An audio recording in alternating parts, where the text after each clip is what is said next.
Hey guys, it's Max. In this video, I'm talking about the newly announced Samsung NX500 camera. Now, for under $800, this camera is packing a huge punch, tons of features for not a lot of money. It's really impressive. Now, before I go into my thoughts, pros, cons, my opinions, my concerns about this camera, I want to just say, if you guys are interested in photography, filmmaking, if you guys are interested in cameras, gear, accessories, microphones, all of that good stuff, make sure you subscribe to my channel. I already have a lot of cool videos. You guys can go check out my other videos, previous videos that I've made, and I have some really cool ones coming out very soon. One of them is a couple cool things you guys see back here. You guys may see that Mac Pro behind this monitor, and this is the new 5K Retina iMac, a maxed out version. So I've been using that Mac Pro for about 6 months, and I'm putting these two head to head, seeing which one should earn your money if you guys are interested in having a new computer for photo and video editing. Is this enough, or do you need to really spend a lot more money for the Mac Pro, especially for 4K editing? So make sure you guys subscribe so you guys don't miss out that video. Now, back to the NX500. This camera, I want to talk about the pros first, then I'm going to talk about just some thoughts, some extra information about the camera, then some cons or concerns that I have. So first, under $800 with a kit lens. You know, keep that in mind when I talk about all this stuff. It has the same sensor, same processor, same amount of autofocus points, and same autofocusing system as Samsung's flagship NX1, which is a great camera. That sensor is really good low light performance, really nice images, good dynamic range. The autofocusing system works really well. The processor is just absolutely super powerful. So same, all that stuff on a camera that costs more than twice as much with that same kit lens for half the price. Really impressive. Next, it has the same touchscreen and the same menu system. So that touchscreen on the NX1 is fantastic. I mean, just the quality of the screen itself, it's really sharp, the best screen I've seen, and it's also the most responsive screen that I've used as far as just the touching. No lag whatsoever. It's almost like you're using a Samsung smartphone. I mean, Samsung knows how to make good touchscreens that are vibrant, you know, that are responsive, that are great. So same system there. It has the same 6.5K readout, full sensor readout, downscale to 4K. So yes, this camera does full 4K at 24 frames per second. Also does 30 frames per second with a UHD ultra high definition. 4K is what people still call it, video. So yes, under 800 bucks with a kit lens, and you're doing 4K video with an interchangeable lens camera. This is the first camera under 1500, under $1,000, under $800 with a kit lens that has that interchangeable lens camera. The next cameras that are the next step up as far as pricing is the GH4 and their flagship NX1. Now, Panasonic does have a couple cameras that shoot 4K under $1,000, but those cameras have built-in fixed lenses. So that's really impressive right there. Another feature as far as a pro that I wanted to mention, it's still battery powered as far as I know, what I've read. It's a great feature that NX1 has. You can, grab a $20, $30 battery bank, and I've done this myself, plug it in, and you can run the camera all day. Now, this is great if you're shooting with a small camera like this. Say you want to do like a time lapse, which this camera can do, or you want to record long videos, etc. A smaller camera has a smaller battery, which runs out a lot faster. So if you can plug in a $20, $30 battery bank and get 8 to 10 hours from that, that's really nice to have. Alright guys, so I want to mention something else about the camera. If you're not familiar with the NX300 and the NX500 now, this camera is about the same size as the Sony A5100. It's really small. Really impressive how small they're getting this camera with all these features. They did have to do a couple things, which I'll mention, but yeah, it's 10 ounces for the body only. Really lightweight, really small. It is lighter than the A6000 if you guys know about that camera. So nice and small. It has the same tilt screen, but that as the NX1, but that tilt screen now tilts up, so kind of like a selfie camera. Now, I don't take a lot of selfies personally, but I do record myself like I'm doing right now with the GH4. I see myself, I see how long I've been recording, the recording is on. I see, my exposure, focus peaking, all that good stuff. And that's really great to have if you're a person that records yourself, if you're doing any, YouTube, if you're doing something else. It's just a nice feature to be able to flip it out. That's one thing the NX1 doesn't have. You can't see yourself. It does just have the tilt. So this thing does tilt all the way up. And, I think that's a great feature. It's going to be helpful for a lot of people. The next thing I want to mention is that kit lens that it comes with. If you're buying that kit lens by itself, it sells between $300 and $350 depending on which color you get. And if you get it with the NX1, it's a $200 price. Basically, you're paying $200 more to get it with that kit lens over the body only. I would love to see this camera, the NX500, without the lens, just body only for $600. That'd be amazing. I kind of doubt that they're gonna do that, but that would just be great to be able to have that. All right, guys, so let's go to downsides.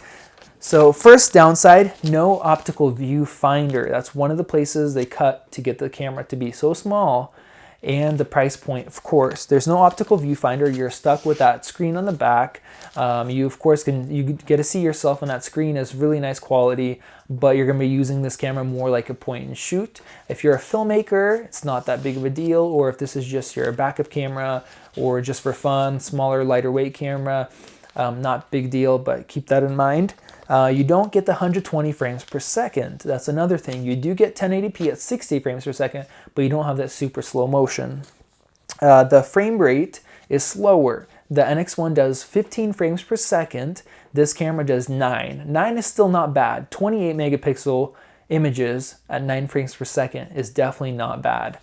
So that's one thing. Your shutter speed, the maximum shutter speed, is a little bit slower. It's 1/6000th of a second. Still not bad, but that's another thing to keep in mind. It's USB 2 instead of 3. Not a big deal, but I did want to mention it. And one thing that may be a big deal is the flash is external. They do include a flash with it, but it does not pop out. I don't know if they just didn't have enough space or what the reason for that was, but the flash is external. And I think the last thing I'm going to mention as far as the cons is there is no built-in microphone or headphone jack. So this is one thing that is kind of typical with the smaller cameras, and especially if they're putting out, you know, a camera that's really capable for half the price. It's another thing that manufacturers might not include just because they want to keep a difference between their two cameras. So for me, this isn't that big of a deal. 99% of my stuff I record with external audio. You know, I'm using a lav right now, so it's not a big deal to me. For some people, that is a deal breaker, and I see a lot of people get really upset about this, as even with this camera here. I mean, guys, you're getting a camera for $800 with a kit lens. There's going to be some drawbacks. You gotta keep that in mind. One option I do want to mention for you guys, most people buy this Rode VideoMic Pro. It's very, very popular, but a lot of people don't know about, you know, other options. There is a mic that Shure makes, and I'll have a little link for you guys right here. You guys can type that in and check it out. It's the VP83F. It's about $70 more than this, but as far as what I've done my research on it, it's higher build quality, better sound quality, and it also has a SD card with a built-in recorder and monitoring, a headphone jack out. So that means you can pop that on, you can monitor, adjust your gain, your levels, you can view your levels on screen and record to a SD card and have that on top of your camera. Definitely go check that out. Very, very nice recorder, microphone and recorder all built into one unit. I definitely, hopefully want to get one soon to check out and do a review on. So yeah, no microphone plug in. So think about that. Some concerns that I have is I wonder if the bit rates are going to be the same, and I wonder if the color profiles are going to be the same. The NX1 just got an update for some log gamma profiles, so they have a dynamic range and contrast one. So a lot of times where there's a cheaper version, like with the LX100, they don't include the sign-like, or they're kind of more flatter profiles, just to keep a difference between the higher end product. And sometimes what the manufacturers will do is they'll lower the bit rate as well. So I really hope Samsung doesn't do this. On the NX1 in 4K, you have a Pro and a HQ bit rate, so you have a 40 and an 80 megabits per second, megabits per second with the H.265 codec. I really hope they give you the option to have the same as the NX1, because if you're using it as a B cam, which I think this would be perfect for, you want to make sure your colors and your bit rates match up if you're going to be grading the image. So those are kind of my one concern there. I basically think that this is going to be a great backup camera for if you're a photographer and you're shooting weddings or anything else with the NX1, which it's definitely capable of. You want to make sure you have a backup, and you don't want to invest, a bunch more money into another NX1 body. You could just keep it in your bag. It's lightweight. or if you have a second shooter, you want them to shoot for a little bit. The autofocus system is the same. I think that's a great backup there. And as far as a B cam, if you're using the NX1 for video for that 4K footage, which is just really, really nice, you know, you don't have to buy 3 NX1s or 2 NX1s. You can pick up one of these, use it as your secondary angle or your second and third angle. I think there's a lot of benefit to this. I think this camera doesn't compete with the NX1. A lot of people that I saw on the forums are just like, you know, wow, I just spent money on the NX1 and this camera came out, you know, I'm gonna return my camera or I feel ripped off. No, this this camera has less features. I think it more complements the NX1. It's great the NX1 now has like a little brother as a B camera to be able to help out.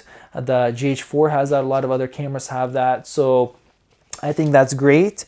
So I guess that's it, guys. Hopefully I'll get one of these coming up as soon as it comes out to be able to use maybe some comparisons, some reviews, stuff like that. For now, if you guys are interested in this camera, if you guys pre-ordered one or you guys are going to buy one, or if you guys have some questions, join the NX500, I want to make sure I say that right, NX500 Facebook group. I'll have a little link right here, and it's basically tinyurl.com/NX500 group. So go there. It's just a Facebook group. There's going to be people that have ordered one. People are getting them in. People can share their footage. Any questions you guys have, just like a small community, small forum inside of Facebook. So check that out. Go join that, and you guys can ask questions there, stuff like that. So thank you guys for watching. If you guys have any questions, anything else, you guys can leave that in the comments. And let me know what you guys think about this. Do you think it's a great deal? I mean, I think probably personally, I've made it clear. Personally, I think it's a fantastic deal. Let me know what you guys think. If you enjoyed this video, give me a thumbs up, and I will see you in the next one. Peace.